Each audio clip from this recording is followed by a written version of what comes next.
எண்ணெய் இலுப்பைச்சட்டி ரொம்ப பிசுக்காக இருந்தது.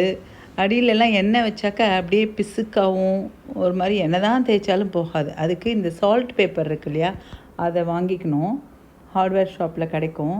இதை வாங்கிட்டு நல்லா கொஞ்சம் கட் பண்ணிக்கணும். நம்ம ஸ்காட்ச் பிரைட் அளவுக்கு அதை நல்லா கட் பண்ணிவிட்டு கொஞ்சோண்டு அந்த எண்ணெய் இலுப்பைச்சட்டியில் ப்ரில்லோ என்ன டிஷ்வாஷர் சோப் இருக்கோ அதை போட்டுட்டு இந்த சால்ட் பேப்பரை வச்சு நல்லா தேய்க்கணும்.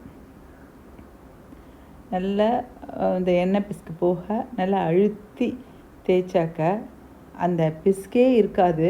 சில இதில் அப்படியே பாலமாக கட்டி கட்டியாக இருக்கும்.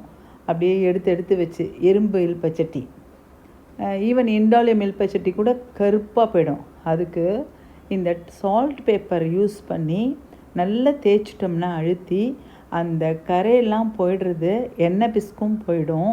அந்த இலுப்பைச்சட்டியில் கெட்டியாக ஒட்டின்னு இருக்கும். அதை அடுப்பில் வச்சாலே படன்னு காஞ்சிண்டு ஒரு மாதிரி ஸ்மெல் வரும், எண்ணெய் ஸ்மெல் வரும். அதெல்லாம் இல்லாமல் அப்படியே ஃபுல்லாக போயிடும். இந்த சால்ட் பேப்பர் அவ்வளோ நல்லாயிருக்கு எண்ணெய் இலுப்பைச்சட்டி தேய்க்கிறதுக்கு. அதை ட்ரை பண்ணி பாருங்கோ, நல்ல யூஸ்ஃபுல்லாக இருக்குது.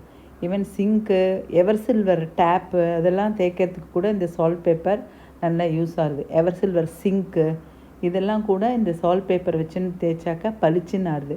ஸ்க்ராச்சஸ் அவ்வளோவா வரதில்லை.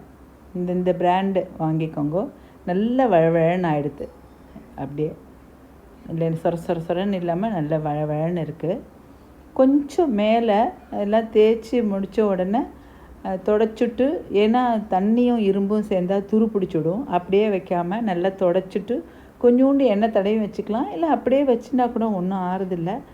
கொஞ்சோண்டு ஆயிலை அதை அப்ளை பண்ணி வச்சுட்டா துரு பிடிக்காமல் இருக்கும். பட் டெய்லி யூஸ் பண்ணுறது அவ்வளோவா துரு பிடிக்காது. ஸோ ட்ரை பண்ணி பாருங்கள். டைல்ஸ் எல்லாம் க்ளீன் பண்ணுறதுக்கு கூட இந்த பேப்பர் நல்ல யூஸ்ஃபுல்லாக இருக்குது. பாத்ரூம் டைல்ஸ், கிச்சன் டைல்ஸ்லாம் இதை வச்சு க்ளீன் பண்ணலாம்.